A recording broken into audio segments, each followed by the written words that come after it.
Episode है और उन्होंने पिछले टाइम 10 वचन से लेकर 20 वचन तक पढ़ा था और उसमें हम लोगों ने 10, 11, 12 से हम लोगों ने बात किया था और आज हम लोग बात करेंगे 13 वचन से लेकर के 20 वचन तक हम बात करेंगे जो हमारे लिए बहुत ही जरूरत है कि हमने पिछले लेवर में हमने वापस में रिपीट कर हमने बात किया था कि ना हमारा दुश्मन इंसान नहीं, हमारा दुश्मन शैतान है ना। और इस चीज को हमें समझना, हमें जानना बहुत जरूरी है। और शैतान कई सारे कार्य करता है जिसके द्वारा हमें आपस में लड़ाने का काम करता है। और हम जब बात देखते हैं और शैतान के बारे में सोचते थे पहला, तो कई उसके नाम हमने कल कुछ दिन बताए थे कि पहला उसका एक नाम है दोस्त लगाने का ना, दोस्त लगाने का। फिर एक देखते हैं ना वो क्या है, बहरूपिया है, रूप बदलने वाला, रूप बदलने वाला बहरूपिया, कोई भी रूप लेगा, कोई भी काम कर सकता है।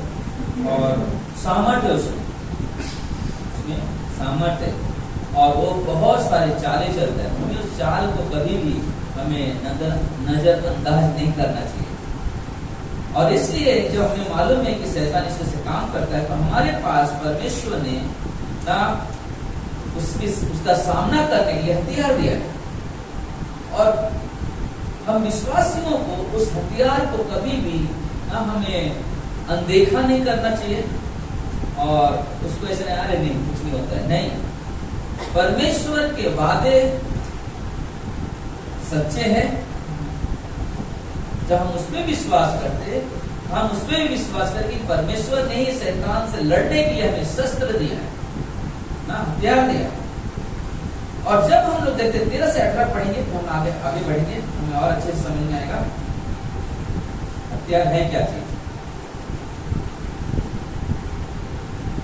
13 से 18 इसलिए परमेश्वर के सारे हथियार बांधो कि बुरे दिन के बुरे दिन में सामना कर सको और सब कुछ पूरा करके स्थिर रह सको। इसलिए सत्य से कमर बांधकर, पहला चीज सत्य से कमर बांधकर, धार्मिकता का झिलम पहनकर, दूसरा पांव में मेल के सुसमाचार की तैयारी के जूते पहनकर, तीसरा और सबके साथ विश्वास की ढाल, चौथा लेकर स्थिर रहो और दुष्ट के सब जलते हुए दिए को क्या करो, बुझा सको। उद्धार का टोप, पांचवा और आत्मा की तलवार, छठा जो परमेश्वर का वचन है। हर समय हर प्रकार से आत्मा में प्रार्थना, साथ और विनती करते रहो और इसलिए कि जागते रहो कि सब पवित्र लोगों के लिए लगातार प्रार्थना, लगातार विनती किया करो। हमें तो बोले कि इतना हमें परमेश्वर ने खुद हमें उस शैतान से लड़ने के लिए हथियार दिया है। और आज हम लोग देखेंगे हमारा युद्ध, हमने उस दिन भी कहा था, आज भी मैं वापस कुछ चीजें रिपीट करूंगा, कि हमारा यह युद्ध शैतान और उसकी सेना से। इसलिए उस पर आक्रमण करने और बचाव करने दोनों के लिए हमें हथियार की जरूरत पड़ती है ना। अगर आप देखोगे सैनिक होते हैं ना, सैनिक के पास बिना हथियार क्यों नहीं सैनिक खड़ा होता, समझ जाएगा। इसलिए क्या होता है, सैनिक जब वहां पे खड़ा होता है, आप देखोगे उसके पास कपड़े होते हैं और कपड़े को संभालने के लिए, जैसे आज हमारे पास भी बेल्ट है ना, उस समय भी उसके पास एक बेल्ट होता है जो उनके कपड़े को पकड़ के ना पूरी तरह से उसको सपोर्ट देकर पाते हैं। तो बोलते कि हमारा जो आएंगे आगे हम बात करेंगे, तो बोले कि हमें जरूरत है कि हम उन चीजों का इस्तेमाल करें जो परमेश्वर ने दिया है, उस हथियार का उपयोग, क्योंकि हमें अपने बचाव के लिए, उससे लड़ने के लिए परमेश्वर के इस हथियार, शस्त्र की, हथियार की जरूरत है। परमेश्वर ने हमें अपने बचाव के लिए और लड़ने के लिए कई सारे हथियार दिए और कवच दिया है। किसी भी हथियार और कवच को हम नजरअंदाज न करें, किसी भी हथियार, किसी भी कवच को क्या करें, नजरअंदाज ना करें। नहीं इससे आज कोई बात नहीं, एक नहीं रहेगा तो कोई चल जाएगा, नहीं। आज हम जो बात करेंगे, जब हम सातों हथियार के बारे में सुनेंगे, हमें और विश्वास जागृत होगा कि हमें जरूरत है इन हथियारों की और हमेशा रहेगी। ना इफिसियों के 4:27 में लिखा है, शैतान को अवसर मत दो, शैतान को अवसर मत दो। पौलुस कहता है हथियार ले लो और शैतान के विरुद्ध खड़े हो जाओ। यह जानते हुए कि यीशु मसीह ने शैतान पर जीत पा लिया है ना, यीशु मसीह ने शैतान पे जीत पा लिया है और हमें विश्वास के साथ खड़े होकर लड़ना है और हम भी उस पे जीत हासिल कर लेंगे। हमें तो हमें परमेश्वर पे निर्भर रहना, उसके साथ चलना। इसलिए रोमियो का 8:31 कहता है अगर परमेश्वर हमारे साथ है तो हमारा विरोधी कौन हो सकता है? जब परमेश्वर हमारे साथ है तो हमारा विरोधी कोई। पहला हथियार है सत्य का कमरबंद ना, सत्य से अपनी कमर बांध लो। जो हमने बताया गई उसकी जरूरत बहुत ज्यादा है। जैसे यह कहता है कि 11:5 में कि उसकी कटी बंद फेंटा अर्थात धर्म की कमर बंद है जो सच्चाई से बनी हुई रहती है। शैतान झूठा है, यूहन्ना के 8:44 कहता है, परंतु ऐसा विश्वासी जिसका जीवन सत्य पर निर्भर है वह शैतान को हरा देगा। हालेलुया। जिसका विश्वास सत्य पे निर्भर है वो शैतान को हरा देगा। कमरबंद विश्वासियों को मसीह यीशु के साथ जोड़ने या बांधने की शक्ति देता है।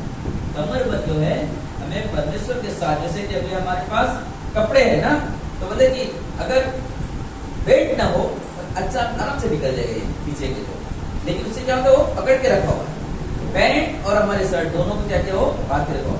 आप देखोगे जब एक सैनिक लड़ने जाता है उसके बाद कवच होता है, आप देखो यहाँ से लेकर के यहाँ तक ढका हुआ रहता है, लेकिन दोनों को सपोर्ट कौन करता है? उनका बेल्ट। तो कमर बोले कि सत्य से अपनी कमर बांधो, मतलब वो सबसे बड़ा हमारा कमरबंद जो है हमारा बहुत बड़ा सपोर्टर है, सहायक है। एक ईमानदार या सच्चा व्यक्ति जिसका विवेक शुद्ध है वह बिना डर के शत्रु का सामना करेगा। कमरबंद जो हमारे पास होता है वो क्या करना है, उसमें उसी कमरबंद के अंदर तलवार भी लगी रहती है। आप देखोगे वो कहीं ऊपर नीचे नहीं होता है, उसी बेल्ट के अंदर ही वो कमर बना हुआ रहता है जहाँ वो तलवार को क्या करते हैं डालते रहते हैं। तो हमें उस कमरबंद की जरूरत है और रहेगी। इसलिए भजन संहिता 34 में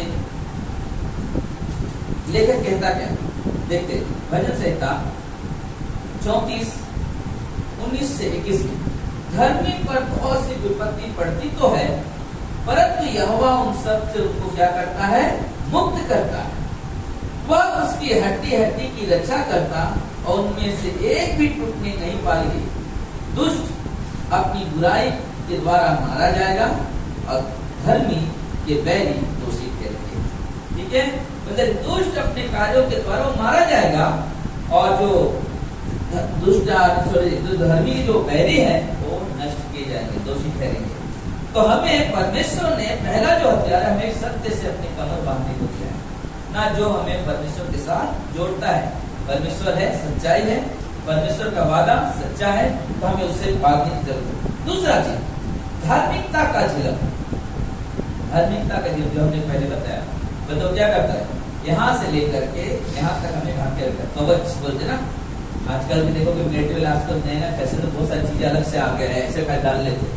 लेकिन पुराने जमाने में जब युद्ध योद्धा होते थे उनको आप देखोगे ना, उनके तलवार होते थे और वो पूरा एकदम पत्थर का ना लोखंड का बना हुआ वजन होते थे, क्योंकि जब दाव गोलाई से लड़ने जा रहा था तो लोगों ने उसे कहा तू ये पहन ले लड़ने के लिए, और बहुत वजन होता था। दाऊद बोलता है कि पहनते तो चल भी नहीं पा रहा था, तो बोलता है ये नीचे मुझे।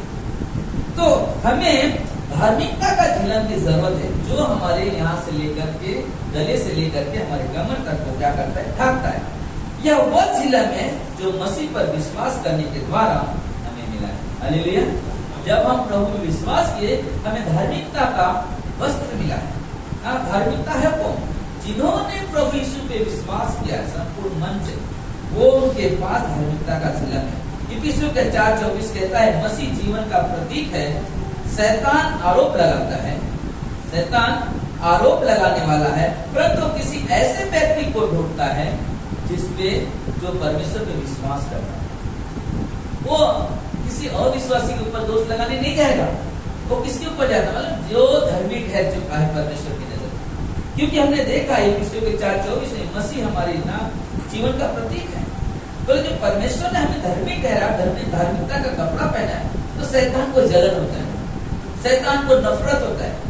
वो क्या करता है ना, वो पुरानी बातें भी आपको खोद के आपके सामने, तू पहला ऐसा था, तू पहले इस तरह से जीवन जीता। वो क्या करता है, आपने परमेश्वर पे विश्वास किया, आज आप नई सृष्टि बन गए हो, परमेश्वर के बेटे बेटियां बन गए हो, आप परमेश्वर के साथ चलते हो। लेकिन वो क्या करता है, जो बीत गया उन चीजों को सामने लेकर आता है। वो लेकर आता है शैतान, शैतान, और उसका काम है करना। लेकिन हमें बहुत जरूरी समझना है, क्योंकि जो व्यक्ति पवित्र आत्मा के सामर्थ्य में एक ईश्वरीय जीवन व्यतीत करता है ना, जो व्यतीत करता है वही इन बातों को समझ सकता है।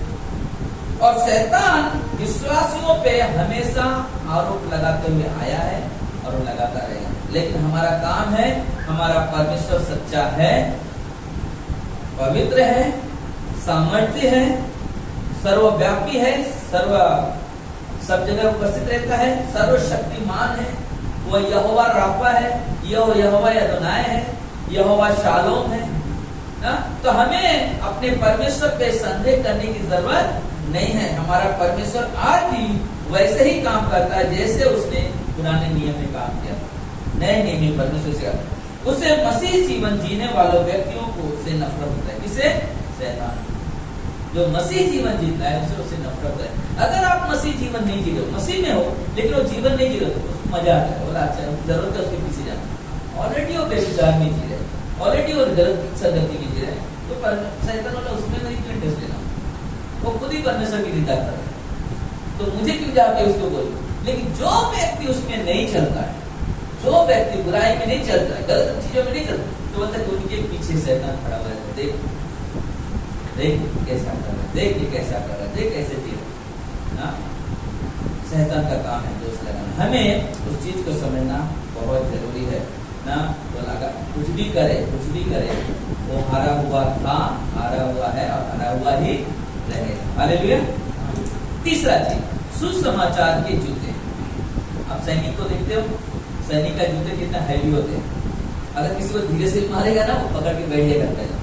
दूसरा चीज आप देखोगे, रोमी के जो सैनिक होते हैं उनके अंदर ना उनके जूते के नीचे खिला लगे हुए थे कि अगर वो कहीं चढ़ेंगे ना तो उनका सपोर्ट उनके पैर को रहता ताकि वो स्लिप ना कर सके। आप मुझे याद है फुटबॉल खेलते ना, फुटबॉल प्लेयर, आप उनको देखो उनका शूज ऐसा शूज नहीं होता जो हम लोग पहनते कैनवस जैसा या स्पोर्ट्स जैसा नहीं, उनके शूज के नीचे राउंड राउंड राउंड राउंड टोपी लगी रहती है। किस लिए? ताकि वो स्लिप ना कर सके। तो देखो वो इसलिए लगी हुई रहती है ताकि वहां पे क्या करें, स्थिर रह सके। कि अगर हम खड़े होने ना, तो अगर हमें लड़ाई लड़ना है तो हमारे पैर को स्थिर रखना जरूरी है। अगर हम स्लिप भर गए तो हम शैतान से लड़ नहीं सकते, हम दुष्टात्माओं से लड़ नहीं सकते। इसलिए बहुत जरूरी है उसका सामना करने के लिए हमें परमेश्वर ने सुसमाचार दिया है। और सबसे बड़ा नफरत से यही है शैतान को, ये विश्वासी करता क्या है, लोगों को परमेश्वर का संदेश सुनाता है, लोगों को परमेश्वर का वचन सुनाता है और वो इसे पसंद नहीं करता शैतान। इसलिए हमें शैतान या लोगों के आक्रमण से डरने की जरूरत नहीं है। अगर हमारे पास परमेश्वर की शक्ति है, अगर हमारे पास परमेश्वर की शक्ति है और अगर हमें शैतान को पराजित करना है तो हमें जरूरत है कि हम आपस में न लड़े, लेकिन आपस में एकता बनाकर उस दुश्मन का सामना करें। हालेलुया। बोले वो हमारे लिए बहुत अद्भुत है और बहुत जरूरी है। इसलिए याकूब की 4:7 में लिखा हुआ है, इसलिए परमेश्वर के अधीन हो जाओ और शैतान का सामना करो तो वह तुम्हारे पास से भाग निकलेगा। सामना करो ना, अधीन हो जाओ किसके? परमेश्वर के, और शैतान का सामना करो, भाग निकलेगा। हम विश्वासी ही अपने परमेश्वर के कार्य की गवाही देते हैं, कोई और गवाही देने नहीं जाएगा। क्योंकि जब हमारे आपके जीवन में परमेश्वर काम करता है तो हम लोग खड़े होकर देखा मेरा परमेश्वर मेरे जीवन में कैसे काम किया। जैसे निरंजन भाई ने अभी बताया ना, वो निराश हो गया, मुझे बोला अभी किसी और को बुला गया उसको मसीह पे बिठाने की, प्रमोशन होने वाला था, अब क्या हो रहा है ना, लेकिन उसके अंदर एक निराश नहीं करूंगा ना। तो शैतान निराशा शैतान लेकर आता है, लेकिन परमेश्वर हमारे निराशाओं में आशा लेकर आता है ना। हमारे पास दुख आएंगे, तकलीफें आएंगे, दुख तकलीफ ऐसे हमें लगता है आप मेरे पास कोई रास्ता नहीं है, लेकिन बोलते ना कि जब हमारे लिए चारों तरफ से अगर रास्ता बंद भी हो जाए, परमेश्वर एक रास्ता निकालता है जहाँ से हम कहते हैं ये मेरे परमेश्वर का रास्ता है, और हमें उस जीवन के मार्ग पे ले जाता है। हालेलुया। हमारा परमेश्वर कभी भी हमें छोड़ता नहीं, कभी त्यागता नहीं, हमारे साथ रहता है। हाँ, और शैतान इसे पसंद नहीं करता क्योंकि हम सुसमाचार को बांटते हैं। शैतान सुसमाचार को पसंद नहीं करता है, इसलिए वो नहीं चाहता कि लोग विश्वास में आए, लोग सच्चे परमेश्वर को जाने। और यही कारण है कि उसको स्वर्ग से उठा फेंक दिया गया, क्योंकि उसके अंदर घमंड है, उसके अंदर घमंड है। और घमंड के कारण करता है क्या मालूम है? मैं अपने आप को परमेश्वर से ऊंचे उस सिंहासन में बिठाऊंगा जहाँ परमेश्वर, उससे भी ऊंचा मेरा सिंहासन है। परमेश्वर बहुत अच्छा लीडर से निकल परमेश्वर इसे स्वर्ग से फेंक दिया। पहले वो स्वर्गदूत था, परमेश्वर की आराधना करने वाला, लेकिन घमंड के कारण वो शैतान बना, शैतान बना। इसलिए हमें बहुत जरूरी है, और परमेश्वर ने सुसमाचार बांटने के लिए दिया, क्योंकि यशायाह 52:7 और रोमियो के 10:15-20 में उनके पांव क्या ही सुहावने हैं जो अच्छे बातों का सुसमाचार सुनाते। हाँ, अच्छे बातों क्या करते? सुसमाचार सुनाते। शैतान युद्ध छेड़ता है, शैतान युद्ध छेड़ता है, और हम शांति का सुसमाचार सुनाते। वो शैतान जाके जगह जगह दुश्मनी पैदा करेगा, युद्ध झगड़े उत्पन्न करेगा, लेकिन हम क्या करते हैं? हम जहां भी जाते हैं परमेश्वर के सुसमाचार सुनाते हैं, क्योंकि हम शांति के राजदूत हैं। परमेश्वर हमें एक राजदूत पता है। राजदूत का मतलब समझते, एक यहाँ का संदेश कहीं और लेके जाना। ये तो स्वर्गदूत बोलते वैसे राजदूत है, बोले जो संदेश हमने सुना किसी और तक पहुंचाना। हमारे पास हमारे देश का भी राजदूत होते हैं बॉर्डर पे, मालूम है? दूसरे देश के भी लोग बॉर्डर पर राजदूत होते, क्या होते हैं? इनके द्वारा हमारे संदेश एक दूसरे के पास पहुंचते। बोले कि हम विश्वासी भी परमेश्वर के राजदूत हैं, और परमेश्वर ने हमें सुसमाचार सुनाने के लिए सौंपा है। जहां कहीं भी जाते बोलते वो शांति का सुसमाचार पहुंचा देते, क्योंकि लोग सोचते शांति का सुसमाचार कैसे हो सकता है, लेकिन बाइबल कहता है यशायाह 9 से कि हमारा परमेश्वर शांति का राजकुमार है। और वो परमेश्वर जब शांति का राजकुमार है, बोलते कि वही संदेश हम लोगों के पास लेके जाते हैं कि यीशु मसीह से 2000 साल पहले हमारे लिए इस दुनिया में आया, हम पापियों के लिए क्रूस पर मारा गया, कब्र में गया, और तीसरे दिन जी उठा। और ये शुभ संदेश है, सुसमाचार है कि जो परमेश्वर मर गया और वो जीवित हो गया। मतलब जीवित हो गया तो सबसे बड़ा चीज है क्या? लोग मर गए, लोग बोलेंगे लाजर भी तो जीवित है, लेकिन लाजर वापस मर गया, लेकिन यीशु मसीह वापस नहीं मरा, लेकिन लोगों के जीते जी स्वर्ग में उठा लिया गया। बोलते आज वही सुसमाचार हम लोगों के पास लेके जाते हैं। जिन परिवार में बहुत तकलीफ होती है, समस्या, जब यीशु का संदेश सुनते लोगों के जीवन में क्या होते? शांति आ जाती है, शांति आ जाती है।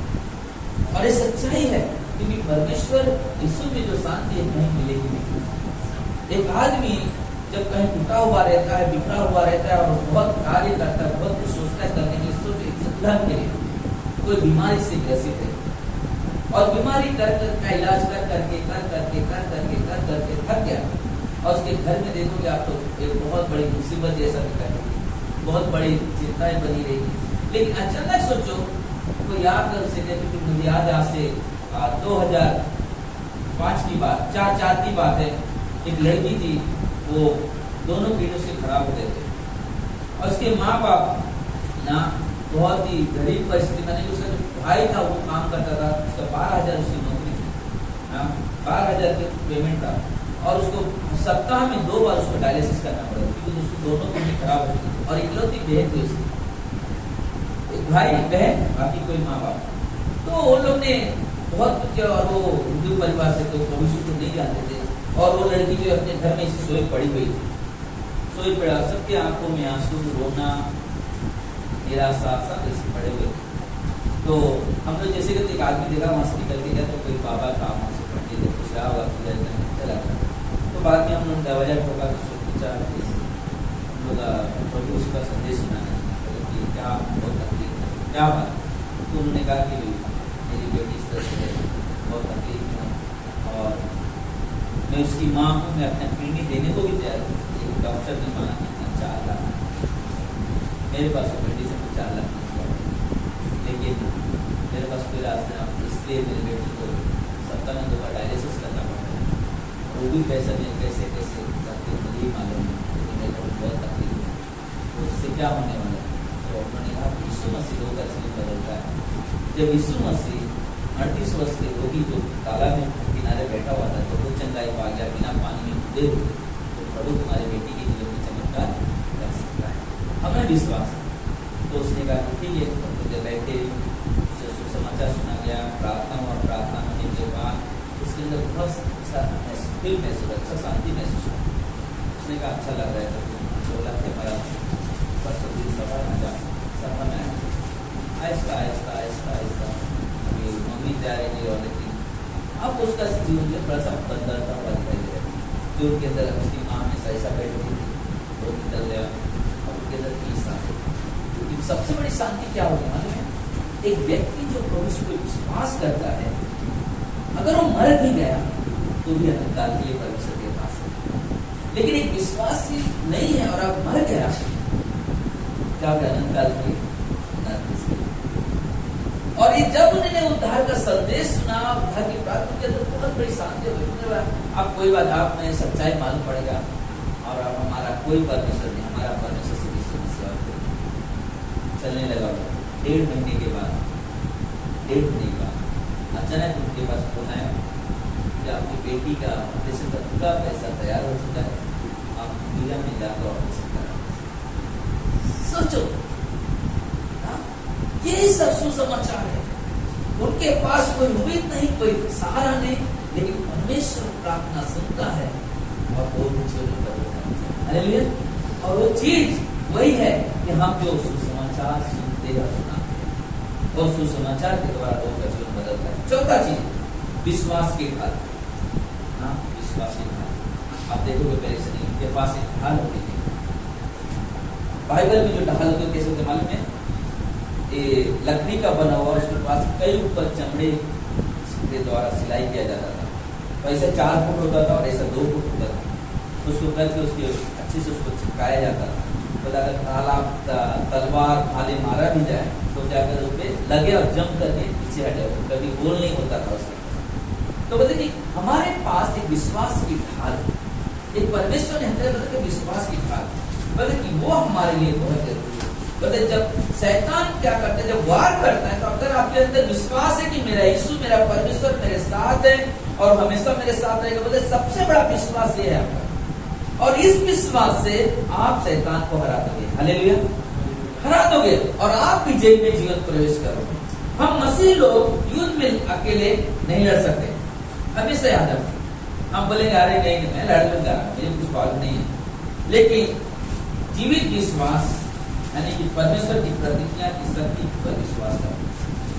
परमेश्वर पे और उसके प्रतिज्ञा नहीं की, उसने जो हमसे वादा किया है, वादा किया है, उन चीजों पर विश्वास करो। क्या उसने नहीं किया? जैसे आपकी किताब में, जैसे आपके 41:10 में जब मैं बीमार था, मुझे वही वचन मुझे चंगाई में लेकर आया। तो मैं बीमार पड़ा था, मटर मैं तेरे साथ। वो वचन पता है, विश्वास करना, हमें परमेश्वर के वादे पे विश्वास करना।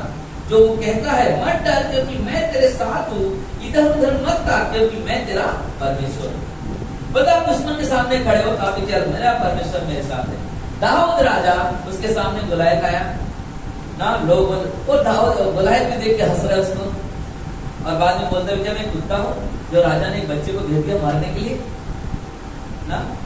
लेकिन वो दाऊद को देख रहा है उसे, बोला तू क्या लड़ेगा मेरे से, तेरे पास ना हथियार है ना बर्छी ना भाले, तू क्या लड़ेगा? बोले कि मेरे पास एक है, मैं सर्वशक्तिमान परमेश्वर के नाम से आया। ये विश्वास था उसके दाऊद के अंदर, छोटा सा 17 साल का लड़का, और उसके अंदर एक विश्वास है, मैं जिस परमेश्वर के नाम से आया हूँ वो मुझे भी देख रहा है। क्योंकि उसने जब जंगल में भेड़ बकरी चराता था, जब जंगल में कभी तो रात रात वहीं रह जाता था, तो जब जानवर आते तो उससे युद्ध करने वो जीत हासिल करता था। क्यों, कैसे जीतता था? वो अपने बल से नहीं, लेकिन परमेश्वर की सामर्थ्य, परमेश्वर की सामर्थ्य। तो बोलते कि हमें विश्वास होना बहुत जरूरी है। परमेश्वर ने अगर एक शब्द कहा है मत डर मैं तेरे साथ हूँ, इधर उधर मत ताक मैं तेरा सहायक हूँ और मैं तेरा परमेश्वर हूँ, मैं तुझे दृढ़ करूंगा और मैं तेरी सहायता करूंगा, अपने धर्म में दाहिने हाथ से मैं तुझे संभाले रहूंगा। सोचो परमेश्वर बोलता मैं नहीं संभालूंगा, क्योंकि हम परमेश्वर को नहीं पकड़े हुए। अगर हम परमेश्वर को पकड़े, हमने एक बार एक कहानी बताया है, एक पैस्टर उसका बेटा जाते गांव में, तो गांव में मिट्टी होते खेतों वाले में, तो मिट्टी थोड़ा ऐसा होता था, तो जब लड़का ऐसा हाथ पकड़ा है रेडी का चल रहा है, तो लड़का बार बार गिर जा रहा है, तो लड़का उठता है, फिर पिताजी उसका छाड़ता है, फिर लड़का बोलता है पापा आपको मालूम है क्यों गिर रहा हूँ? क्योंकि मैं आपका हाथ पकड़ा हूँ, अब मैं गिरता हूँ तो हाथ छोड़ देता हूँ, गिर जाता हूँ। अगर आप मेरा हाथ पकड़ोगे ना तो मैं नहीं गिरूंगा। क्यों? अगर मैं लड़खड़ाऊंगा तो आप ऐसे क्या करोगे? काम करोगे। अक्सर आप देखा होगा अपने घरों में, जब रास्ते में अपने बच्चे को लेके जाते हो, अगर आपने हाथ उसका पकड़ा है, लड़खड़ाएगा पकड़ से ऐसा कर देते तो तंग जाता है। तो बोलते कि वो जीवन हमारे लिए परमेश्वर जब कहते हैं मैं तुझे संभालूंगा, तो हमें उस विश्वास रखना है, और यही विश्वास का ढाल है। इब्रानी का 13:5 में कहता है मैं तुझे कभी नहीं छोड़ूंगा और मैं तुझे कभी नहीं त्यागूंगा। एक परमेश्वर के वादे, इस पे विश्वास करना और शैतान का क्या करना है? सामना करना। 5वां चीज उद्धार का टोप। उद्धार का टोप है क्या चीज? आप अक्सर देखोगे सैनिक के पास एक कैप होता है, मालूम है? लोखंड का होता है। बाइक वाले के पास फाइबर का होता है, गिरेगा तो सर पे मारने लगेगा, चलेगा सर बचाने के लिए। अक्सर शैतान देखो क्या मारना करता है,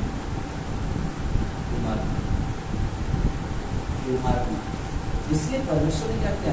उद्धार का टोप दिया है।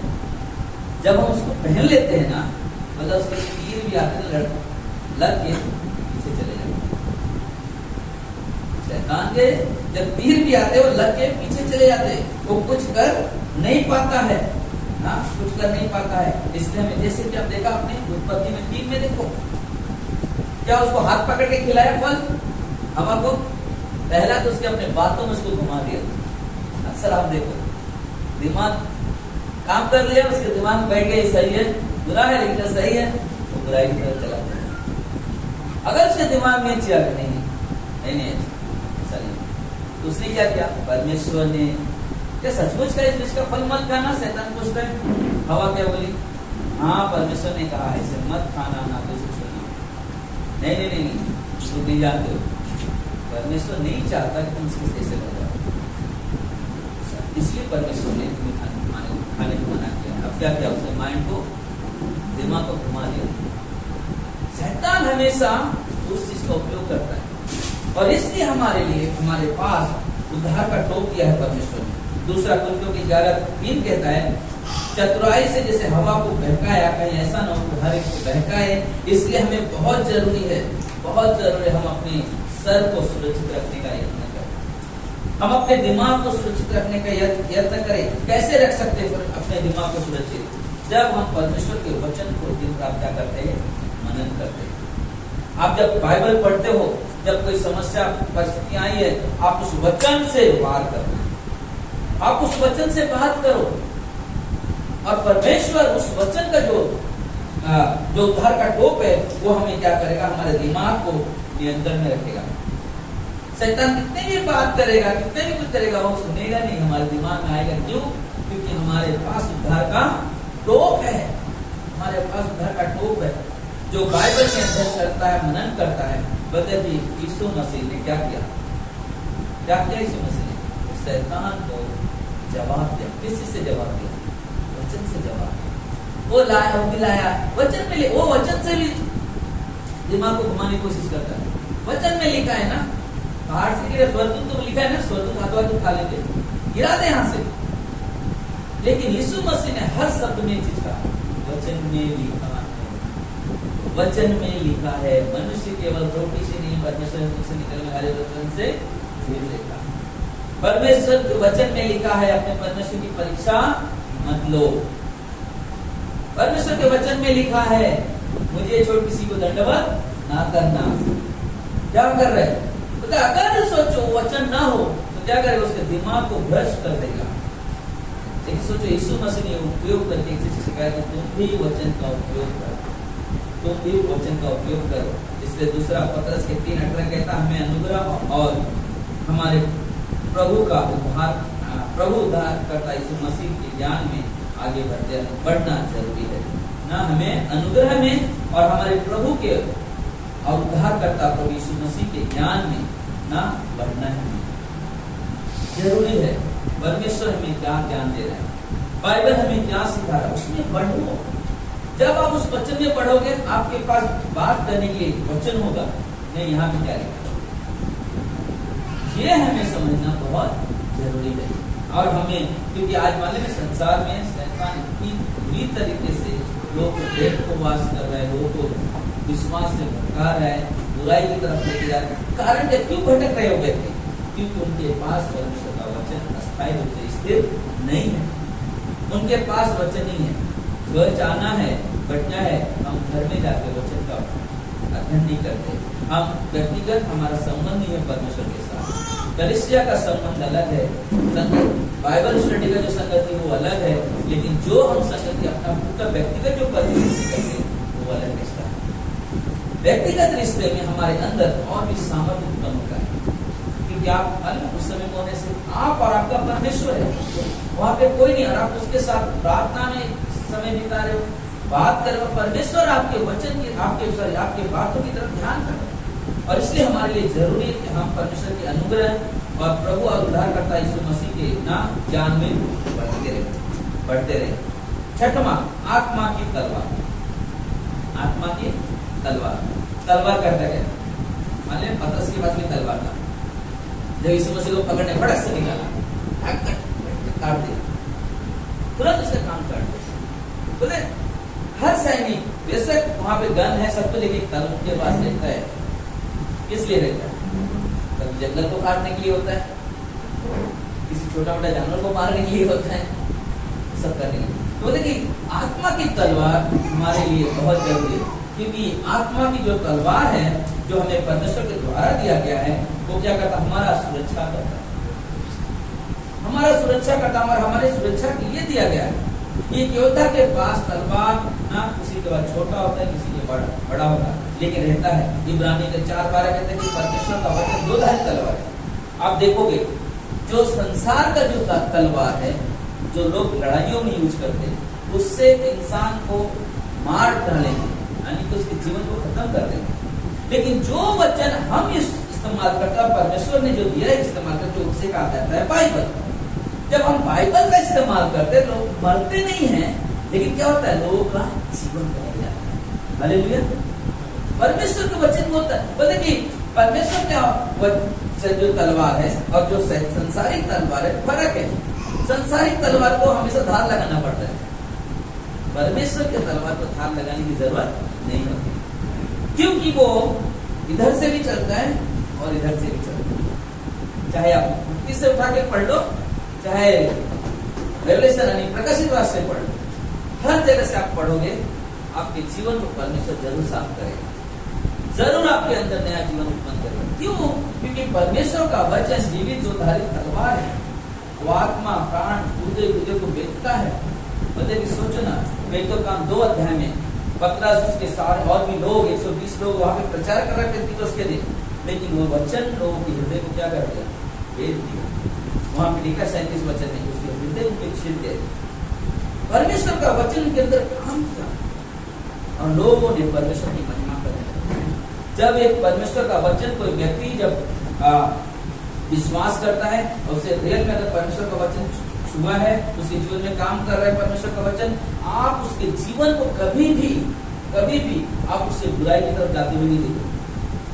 क्यों? क्योंकि परमेश्वर का वचन उसके जीवन को बदल रहा है और वो परमेश्वर के वचन के साथ समय बिता रहा है, और वो क्या मालूम, हमेशा मसीह में एक नए बनते चला जाता है, नया बनता हुआ चला जाता है, और उसके अंदर एक नया प्रभाव प्रकट होता है। अभी पहले इंसान ये प्रकट होता है तब जब हम दिल से परमेश्वर के वचन पे विश्वास करते हैं, हम परमेश्वर के वचन का उपयोग करते हैं, तब ये चीजें होता है। ऐसे ही नहीं हो सकता। इसलिए बहुत जरूरी है हमें समझना। मूसा एक समय था, मूसा को आप देखोगे ना, निर्वन के दो में उसने कैसा मर्डर भी कर दिया उसी तलवार से, लेकिन वो क्या सोच के कर रहा था मालूम है? मैं इन लोग ऐसा सता रहे हमारे लोग, हम उसको मार डालेंगे। लेकिन वो बाद में उसको याद है, मैं ये करके मैं नहीं जीत सकता, परमेश्वर ही जीत दिला सकता है। और इसलिए उसने परमेश्वर का वचन को सुना और उन सारे इस्राएलियों को मिस्र से बाहर निकाला। परमेश्वर के शब्द को सुनना, परमेश्वर के शब्द का उपयोग करना। परमेश्वर ने कभी नहीं बोला तुम अपने मन से बोल देना जो बोलना है, नहीं। परमेश्वर में जाऊंगा तो तुम बोलूंगा कैसे, क्या कहूंगा, क्योंकि मैं पहला चीज तो मैं बोलने में भरता हूँ, बोल नहीं सकता वो अच्छे से। नहीं किस्म के साथ बात तो क्या किया परमेश्वर, जो जो बातें कहा, पहले तो कहा कि जाके बोला मैं हूं ने मुझे भेजा है, वो जाके बोला मैं हूं ने मुझे। लोगों ने विश्वास करना शुरू किया। तो देखिए वचन जो है रियल में आत्मिक तलवार है जो लोगों के हृदय को बेचता है, हृदय को बेचता है। इसलिए बहुत जरूरी है हमें समझना, हमें जानना है कि इब्रानी के 4:12 कहता है पवित्र आत्मा की तलवार की शक्ति में बहुत अधिक सामर्थ होते हैं। पवित्र आत्मा के वचन में पवित्र आत्मा की सामर्थ बहुत ताकत होती है, बहुत ताकत होती है। शैतान के हर एक लड़ाई को, हर एक वार को आप स्वीकार करने के लिए खड़े रहते हैं। क्यों? क्योंकि आपके पास वो तलवार है, तो परमेश्वर का वचन। आप परमेश्वर के वचन से उससे बात करोगे, आप संसार के जैसा नहीं बात करोगे, परमेश्वर के वचन के जैसा बात करोगे। हम परमेश्वर में विश्वास करते हैं, हम ना शैतान का सामना करने के लिए किसी भगत के पास नहीं जाएंगे, किसी मौलाना के पास नहीं जाएंगे, किसी बाबा के पास नहीं, हम किसके पास जाएंगे? हम अपने परमेश्वर के पास। मेरा परमेश्वर जिस पे मैं विश्वास करता हूँ, जिसने मुझे सारे हथियार दिए, उसके द्वारा मैं काम करूँगा। इसलिए बहुत जरूरी है ना, इसलिए बहुत जरूरी है क्योंकि वह जीवित है। परमेश्वर के वचन जो है जीवित और बहुत ही शक्तिशाली है। बोले कि हमारे तलवार से शायद वो पूरी तरह से कटेगा कि नहीं कटेगा। अब कसाई को जब मटन बेचकर कई बार उसे मारता है, उसके छोड़ा धार रखने के बावजूद भी कई बार मारता है, लेकिन हमारा परमेश्वर का वचन एक बार किसी के अंदर अगर चला गया, उसके जीवन से मालूम हो जाएगा कि परमेश्वर का वचन उसके जीवन में काम करेगा। हालेलुया। हमें परमेश्वर पे निर्भर रहना और हमें परमेश्वर के साथ चलना, बोले ये हमारे लिए बहुत जरूरी है। ये हमारे लिए बहुत जरूरी है। एक संसारिक तलवार हमेशा देखोगे, हमेशा चोट पहुंचाता है, दिल दुखा देता है, शरीर को काट देता है, हमारी स्किन को काट देता है, दर्द होने लगता है।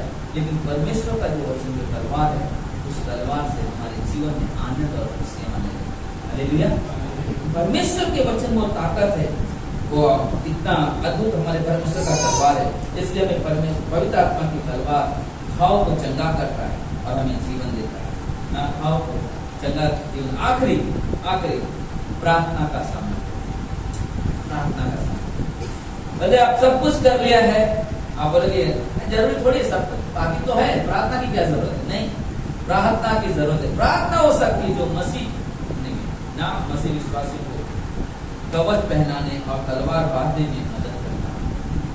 प्रार्थना हमें तैयार करता है उस ढाल को पकड़ने के लिए। प्रार्थना हमें तैयार करता है उस वचन का उपयोग करने के लिए। प्रार्थना वो तैयार करता हमें उद्धार का टोप को पहनने के लिए। प्रार्थना वो तैयार करता मुझे उस धार्मिकता के जीवन को पहनने के लिए। क्योंकि प्रार्थना हमारे हृदय, हमारे मन को तैयार करता है ना। जब अमालेकी लोग इस्राएल पर आक्रमण किया निर्गमन के 17 में, तो बोले कि मूसा देखा, मूसा पहाड़ की चोटी पे चला गया और वहां पे मूसा प्रार्थना कर रहा है और यहोशू यहाँ पे लड़ाई लड़ रहा है। वहां प्रार्थना हो रहा है, यहाँ युद्ध हो रहा है और प्रार्थना के द्वारा युद्ध जीत गया। क्योंकि बिना प्रार्थना के हम कोई भी युद्ध जीत नहीं सकते। हमें प्रार्थना विजय के लिए सामर्थ्य है। हमारे लिए प्रार्थना विजय के लिए सामर्थ्य है। शैतान को पराजित करने के लिए प्रार्थना करते रहो, हमेशा करते रहो। पहला थिस्सलुनीके 5:17 लिखा है, निरंतर प्रार्थना करते रहो, निरंतर हमेशा परमेश्वर की संगति में रहो। हर विश्वासियों को हमेशा प्रार्थना करते रहना चाहिए, सिर्फ एक ही दिन, हमेशा। अगर आप लग रहे हैं मैं प्रार्थना में बहुत कमजोर हूँ, बहुत निर्बल हूँ, आप कुछ मत करो। आप प्रभु के नाम से अपने घर में घुटने टेक कर चुपचाप बैठो और प्रभु की बातों को मनन करो। मैं कहता हूँ आपके अंदर जो पवित्र आत्मा हो आपको खुद आपकी आंखों से आंसू टपकाएगा, आप रोने लगोगे और आपको प्रार्थना कर नहीं किया प्रार्थना करना है। क्योंकि पवित्र आत्मा हमारा मार्गदर्शन करता है, अगुवाई करता है प्रार्थना की, और वो हमारे लिए जरूरी है। वो हमारे लिए, क्योंकि प्रार्थना एक ऐसा हथियार है कि हर जंग जीता जा सकता है। आप यहोशू के पहला अध्याय में देखोगे, पहला दूसरा अध्याय में यरीहो की दीवार को तोड़ना था, तो लोग क्या कर रहे थे? उदय कूद रहे, वर्शिप कर रहे, आराधना कर रहे, प्रार्थना कर रहे।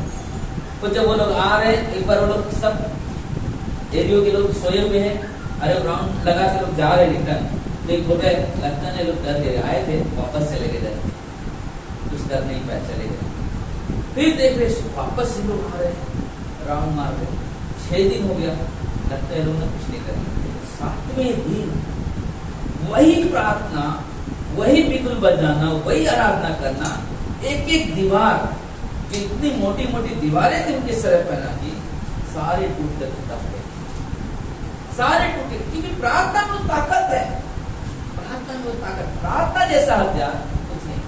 और प्रार्थना ही है जो हमें सारे हथियारों को उपयोग करने के लिए बल देता है, सामर्थ्य देता है।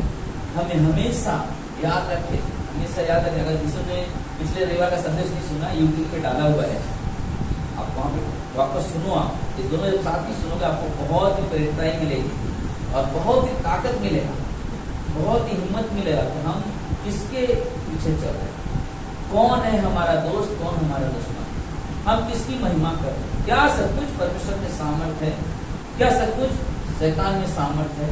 हर चीजों का आपके पास निष्कर्ष मिलेगा और आप शैतान के सामने दृढ़ता से खड़े रहोगे, दृढ़ता से खड़े रहोगे, क्योंकि आपके पास क्या है? सत्य से आपकी कमर कसी हुई है, सत्य से आपकी कमर कसी हुई है। आपके पास धार्मिकता का कपड़े मिले हुए हैं, आपके पास उद्धार का टोप है, विश्वास की ढाल है, सुसमाचार के जूते हैं मेरे पास। मतलब सारे लेकर आप खड़े, आपके अंदर विश्वास होना चाहिए और प्रार्थना करो। इन चीजों को लेकर खड़े, मैं कहता हूँ आप कभी भी पराजित नहीं होगे, हमेशा जीतने चाहिए। हमें आइए तो प्रार्थना करें। परमेश्वर प्रभु यीशु में धन्यवाद देते हैं, सारा आदर सारा महिमा आपको देते हैं। धन्यवाद आज के दिन के लिए, आज के समय के लिए। प्रभु जी हम आपसे विनती करते हैं, प्रार्थना करते हैं प्रभु, जो वचन जो संदेश ने सुना और परमेश्वर आपने बातें इसलिए धन्यवाद देते हैं। सारा आदर महिमा आपको परमेश्वर। इन समय में अगर हमारा किसी से युद्ध है तो हम इंसानों से नहीं, लेकिन शैतान से है, जो संसार का ईश्वर बना बैठा है, जो संसार में लोगों के दिमागों पे वार करता है, लोगों के हृदय को वेधता है, बुराई की तरफ प्रेरित करता है। परमेश्वर हमें बुद्धि ज्ञान देना, जहाँ पे आएगा हर एक बेटे बेटियों को बुद्धि ज्ञान देना, हर एक विश्वासी भाई बहन को बुद्धि ज्ञान देना, सच्चाई से कमर बांध कर खड़े रहे और शैतान का सामना करके वो हारा हुआ था, हारा हुआ है और हारा हुआ रहेगा। हमारा यीशु विजयी था, विजयी है और विजयी रहेगा। इसलिए प्रभु यीशु हम आपको विनती करते हैं, प्रार्थना करते हैं प्रभु जी, इन समय में खास उन लोगों की जो बीमारी में ग्रसित है, बीमार है, परमेश्वर खुशी को प्रभु चंगाई देना,